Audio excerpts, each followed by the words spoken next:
Esta semana, o governo federal anunciou um PIB menor para 2020, 2,1%. A queda foi atribuída aos efeitos do coronavírus. Um dia depois, o ministro da Economia já reduzia ainda mais essa projeção. Disse que, no pior cenário, o país pode crescer apenas 1%. A pandemia alcança o Brasil em um momento em que já há grande fragilidade na economia. Os efeitos continuados do desemprego e da baixa atividade econômica atingem principalmente os mais pobres, e entre eles, de forma mais grave, as mulheres pobres. Quem trata do assunto conosco e fala sobre a importância do programa Bolsa Família nesse contexto é a economista Yara Viana, analista técnica de políticas sociais. Yara trabalhou 5 anos no Bolsa Família e hoje atua na Defensoria Pública da União. Muito bem-vinda, Yara. Obrigada. Yara, esse cenário coloca a mulher em situação de maior vulnerabilidade? A gente pode afirmar isso? Sim, situações de crise costumam colocar as mulheres numa situação maior de vulnerabilidade, porque se a gente considera que o mercado de trabalho, né, a gente está falando de crise econômica e crise de mercado de trabalho, se a gente considera que o mercado de trabalho é a principal fonte de renda, né, para o sustento das famílias, as mulheres têm uma inserção mais precária e mais vulnerável no mercado de trabalho. Em momentos de crise, elas são as principais e as primeiras a serem afetadas, né? Portanto, elas acabam sofrendo mais com esses momentos de oscilações e de choques econômicos negativos. Agrava o fato quando a mulher é negra? Agrava a situação? A mulher negra, ela tem, com certeza, os piores indicadores e as piores entradas no mercado de trabalho. Ela é a maioria entre as mulheres pobres? A mulher negra é a maioria entre as mulheres pobres. Né?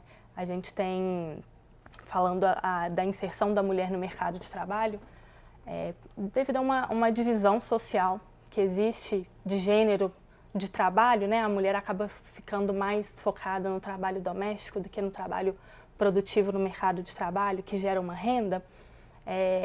A gente tem que as mulheres ofertam menos a sua mão de obra no mercado de trabalho e, portanto, elas já, por si só, por conta disso, né, elas dependem de outras fontes de renda, seja do seu cônjuge ou seja de programas sociais, né? Aí entra a importância do programa social. E quando elas estão no mercado de trabalho também, elas têm uma pior inserção, então elas têm um rendimento menor do que o dos homens e elas têm uma taxa de desocupação maior. Elas têm uma maior dificuldade de encontrar trabalho quando estão procurando trabalho. E aí esse contexto de inserção no mercado de trabalho pela mulher faz com que ela se torne mais vulnerável aos contextos de crises econômicas e mais suscetível à pobreza. São muitos elementos contra, né? São bastante elementos concorrem contra. Para essa situação. Sim, dentro do mercado de trabalho existe uma discriminação de gênero mesmo, né? Diversas pesquisas já mostraram que existe essa discriminação de gênero, mas mesmo quando a gente considera também homens e mulheres em situações, em cargos semelhantes, né? Quando a gente considera homens e mulheres em cargos semelhantes, por vezes as mulheres ainda assim têm salários menores do que os dos homens. Agora, Yara, a mulher é a titular do benefício do Bolsa Família, não é isso? Não foi, isso aí não foi assim foi uma decisão pensada, calculada.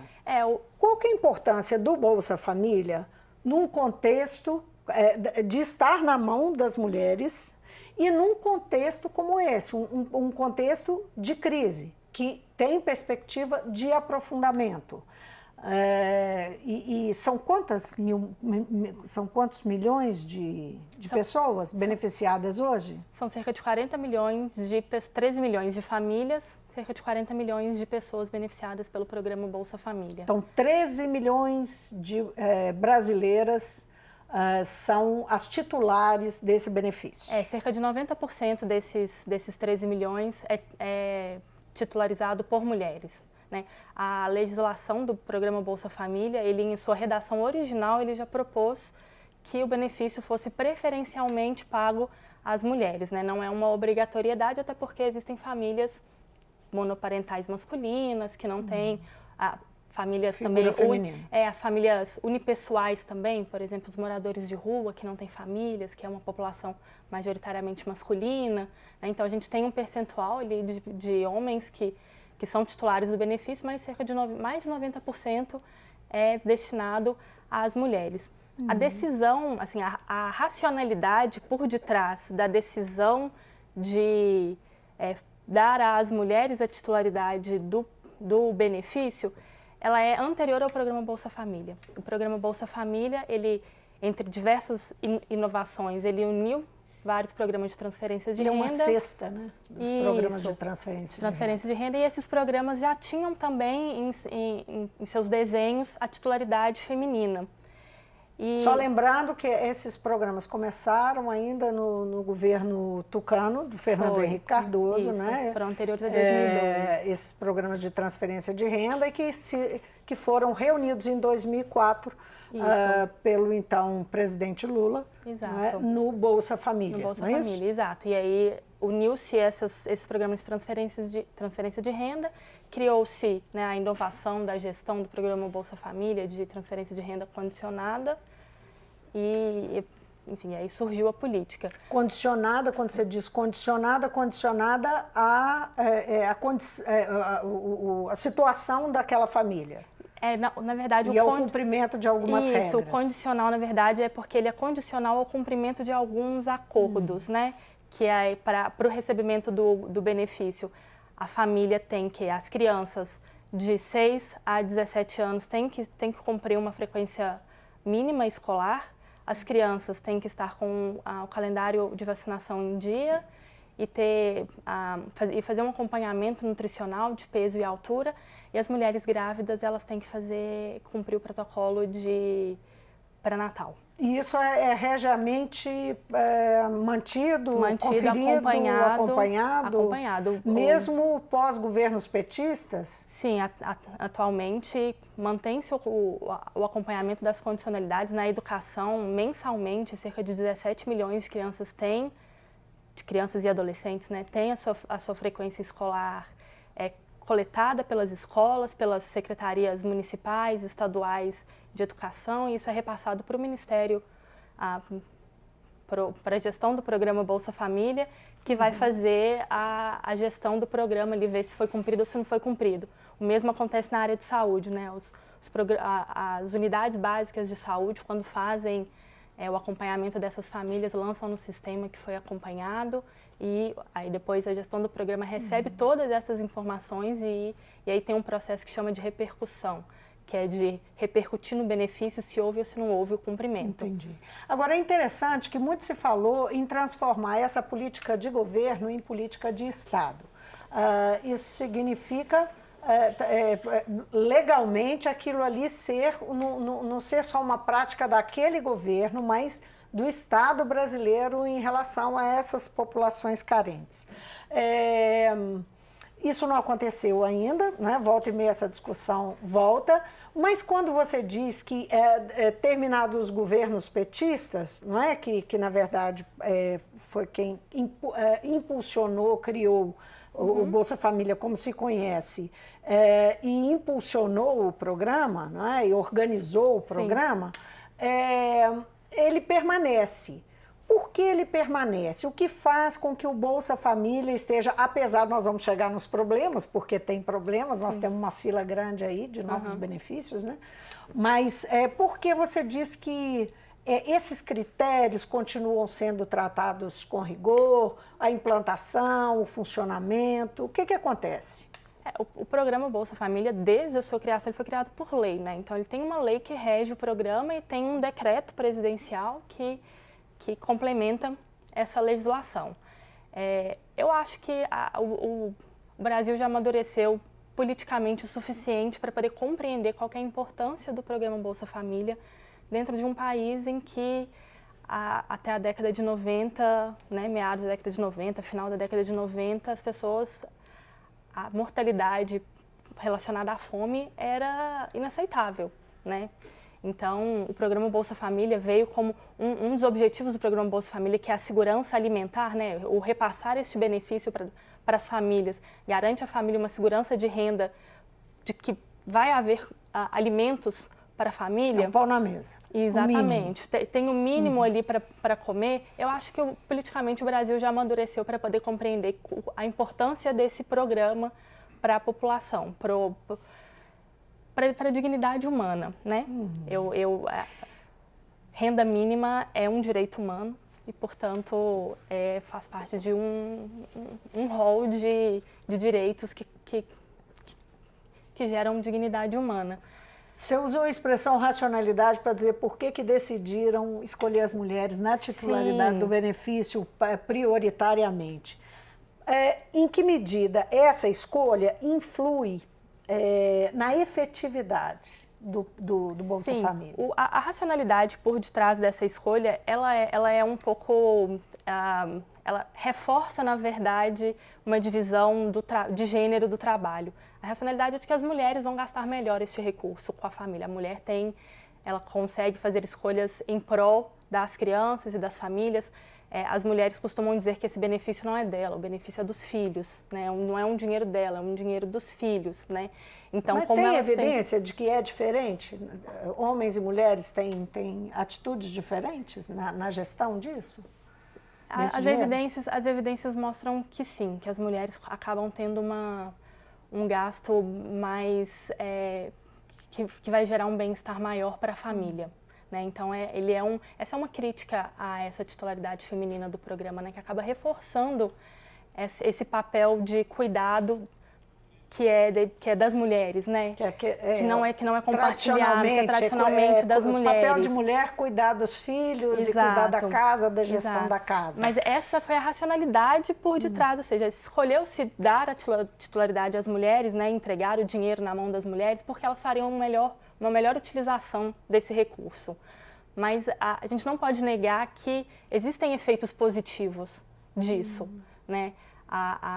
Uma autonomia, um empoderamento da mulher como sujeito da política ali e dentro do ambiente doméstico, isso é muito positivo para uma sociedade que ainda tem diferenças de gênero muito grandes. Por exemplo, vocês têm algum estudo em relação à questão da violência doméstica, né? Que a gente sabe que a violência doméstica ela passa muito contra a mulher. Ela passa muito pela atitude patriarcal, né? A atitude masculina, machista, em relação à mulher. Isso muda nessas beneficiadas pelo programa? Tem estudos que mostraram que as mulheres elas passam a ter uma maior participação nas decisões domésticas. Né? E uma informação muito interessante é que quando a mulher passa a ser beneficiária do Bolsa Família, aumenta em 10% o número de mulheres que decidem fazer uso de contraceptivos, métodos contraceptivos. Né? Então, isso é um empoderamento feminino, né? A decisão sobre a sua história reprodutiva é um empoderamento feminino. E também a questão de que elas, tendo uma renda regular, uma renda estável, ela sabe que todo mês ela vai receber aquele benefício, ela é capaz de gerar expectativas e gerar sonhos e mudar a sua própria realidade, inclusive de se libertar de relacionamentos que são indesejados, relacionamentos abusivos. Mesmo com tão pouco dinheiro? Mesmo com tão pouco dinheiro. Porque nós estamos falando de qual que é o mínimo e o máximo, não existe, menos de 80. O máximo não existe, porque hoje em dia já tem um benefício lá que faz com que essa trava superior ela não exista, mas a gente está falando de um benefício médio de R$180 por família. Né? Um benefício médio de R$180. E pode causar uma mudança tão significativa. O mais importante aqui não é exatamente o valor que é repassado, mas o fato de ser uma renda estável. É uma segurança de renda. Né?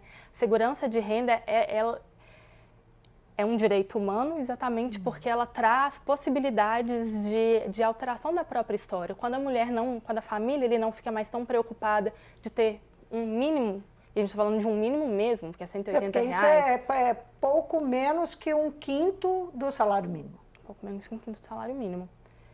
E aí a família consegue pensar em outras coisas que não somente na sobrevivência diária. E aí o empoderamento feminino faz com que mulheres se libertem de relacionamentos que não sejam desejados, elas tenham uma maior escolha do que os filhos vão fazer, por exemplo, né? De ter uma decisão para que os filhos não entrem no mercado de trabalho ofertando um trabalho infantil, né? Possam se dedicar à educação. Você falou que a sociedade é muito já amadureceu em relação ao Bolsa Família. Mas nós sabemos que o Bolsa Família foi marcado, e eu acredito que até hoje ainda é muito marcado, cercado de mitos e preconceitos. Na sua vivência, o que você mais percebeu, né? O que você destacaria dessas percepções que estão aí em torno do Bolsa Família até hoje, né? E que a gente pode chamar de mito, de preconceito em relação ao programa? Eu mencionei que, né, o Brasil já está amadurecido com relação à importância do programa, mas isso não significa que o programa esteja seguro, né? Porque existem realmente muitos mitos. E como o programa foi um programa muito que teve uma abrangência muito grande, um impacto social muito grande, ele é muito... As pessoas fazem uma relação muito forte com o governo que o criou. Então, há uma relação muito forte entre beneficiários e, por exemplo, o ex-presidente Lula. As pessoas identificam o benefício com o ex-presidente Lula. E aí, por conta disso, um dos mitos é que o programa Bolsa Família compraria votos, né? Seria uma forma de você... E não? As pessoas, eu acho que as pessoas têm... todo voto ele é feito baseado em interesses que a gente tem para a gente ou para a nossa sociedade, né? É uma população que foi muito excluída. A política é pautada pelo interesse. Pelo né? interesse. O interesse legítimo da sociedade. Seja pelo pobre ou seja por quem está no outro lado da pirâmide social. Todo mundo vai votar baseado em interesses, né? E essa foi uma população que foi excluída de políticas sociais durante toda a história do Brasil. Então, eles reconhecem a importância que o governo teve na implementação desse programa para eles, né? Então, influencia, mas eu não sei se seria uma espécie de comprar votos traz uma carga muito negativa, né? De que se você está dando alguma coisa em troca de outra coisa. Na verdade, que você está se dando dignidade às pessoas, cidadania às pessoas, né? Nos primeiros anos, especialmente digamos, nos primeiros 10 anos do Bolsa Família, se falou muito que a oposição aos governos petistas falava sempre que era importante, tinha uma máxima, né? Que era importante ensinar a pescar, né? Você dá o peixe, mas você tem que ensinar a pescar. Isso era uma máxima que parlamentares e políticos da oposição ao governo petista, fazendo crítica ao Bolsa Família, usavam. Isso se disseminou? Como é que você percebe isso? Até porque hoje a gente tem, digamos, uma dominância aí de uma visão liberal da economia, da forma de conduzir a política no país. Esse termo, né, ensinar a pescar ao invés de dar o peixe, dentro do programa Bolsa Família tem um outro sinônimo que é a tal da porta de saída. Exatamente. Qual que é a porta de saída do programa, né? Como que as famílias poderiam se emancipar financeiramente e não mais depender do programa Bolsa Família. O programa Bolsa Família, a transferência de renda é só um dos eixos do programa. Ele tem outros 2 eixos, que é o das condicionalidades, condicionalidade à educação e à saúde, que na verdade o objetivo é que se invista em capital humano para que essas crianças não tenham o mesmo destino dos seus pais, dentro de um ciclo intergeracional de pobreza. E existe um terceiro eixo do programa Bolsa Família, que é a intersetorialidade e articulação com outras políticas públicas para que haja uma emancipação dessas famílias. Então, dentro do escopo do que era o Ministério do Desenvolvimento Social, a gente teve diversas outras políticas que tinham esse objetivo. O Pronatec, por exemplo, que era o Programa Nacional de educação técnica, que tinham como público-alvo específico para os beneficiários do Bolsa Família. Existe todo o mercado de trabalho, ele é sim a emancipação da pobreza. Então, tem que se criar políticas para que essas famílias consigam acessar o mercado de trabalho. Tem que ter uma articulação de políticas. Mas a gente também tem que ter em mente que nem sempre isso vai ser possível de uma maneira efetiva e eficaz. Eu ouvi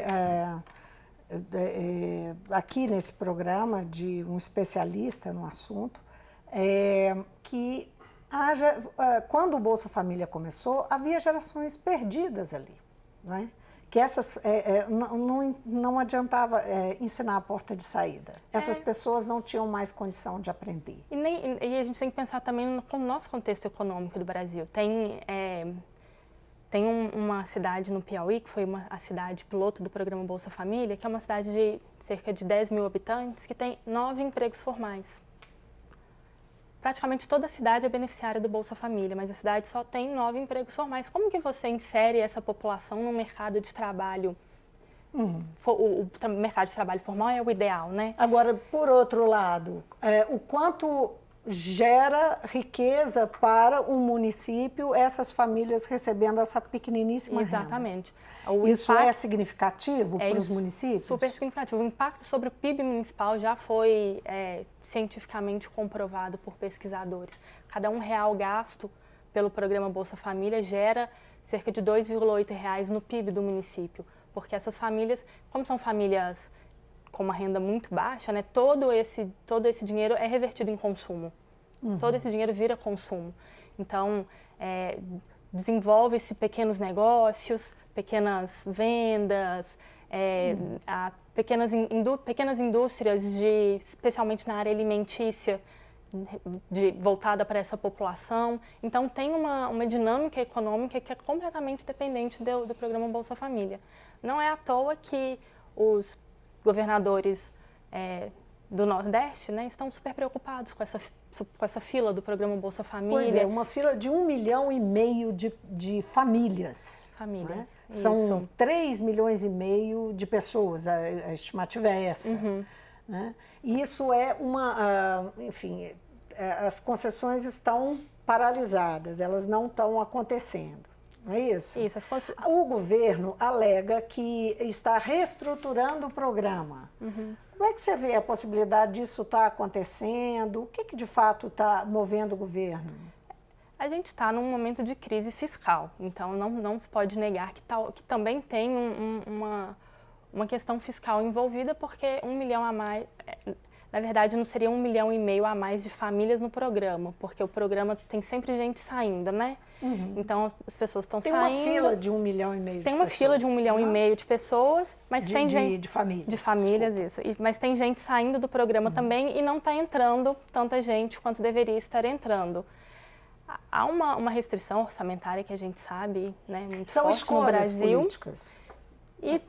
Pode-se dizer assim. São escolhas políticas e pode-se haver pode ser que esteja acontecendo alguma discussão de reformulação do programa, apesar de que eu acho que o programa o desenho do programa já está bastante amadurecido. Não sei se mudanças muito grandes aconteceriam não, especialmente no que diz respeito à transferência de renda. A transferência de renda é para famílias pobres, com um nível, o que vai dizer se a família é pobre ou não é a renda per capita familiar. Então, eu realmente não sei o que pode estar pensando em fazer. Só para a gente fechar, num momento como esse, né, que nós temos aí, eu vou repetir uma pergunta que eu fiz no começo, que acabou, nós começamos a falar do programa em si e você não teve a oportunidade de responder isso. Só para a gente fechar, o quanto ele é importante no momento de crise e de aprofundamento de crise, a expectativa de aprofundamento de crise. O que ele impacta de verdade na vida das mulheres em particular e no todo na vida dessas populações muito pobres? Um momento de crise, a gente fala em crise do mercado de trabalho, as pessoas perdem os seus empregos, perdem as suas fontes de renda.